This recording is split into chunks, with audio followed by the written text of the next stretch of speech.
פליטות זה נובע מחוסר בשלות של השסתום בין הקיבה לבין הוושט. יש להבדיל בין פליטות לבין הקאות. פליטות זה כשיוצא משהו קצת קטן מתוך הפה, וניתן לחשוב שזה הילד אכל מספיק, אבל לא תמיד הפליטה זה בגלל שהוא אכל הרבה מדי. ההקאות זה ממש בא בקשת. מה שניתן לעשות לפליטות זה בגמר האוכל שהתינוק גומר לאכול, להחזיק אותו גבוה או לשים בסלקל איזה 10 דקות, רבע שעה, עד שהאוכל יורד לגמרי לקיבה.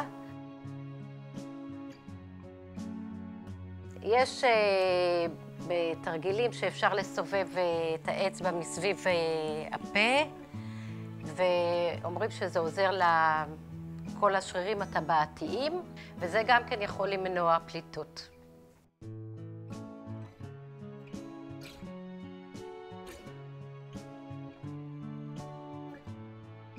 הריפלוקס, יש שני ריפלוקס.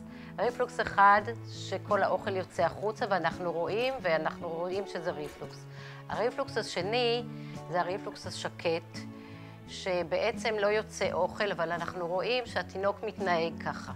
הוא זורק את הרגליים אחורה, הוא זורק את הצוואר אחורה, ואז ניתן להבין שכואב לו פה בוושט, ויש דברים שניתן לעשות, אבל בזה יש להיוועץ ברופא.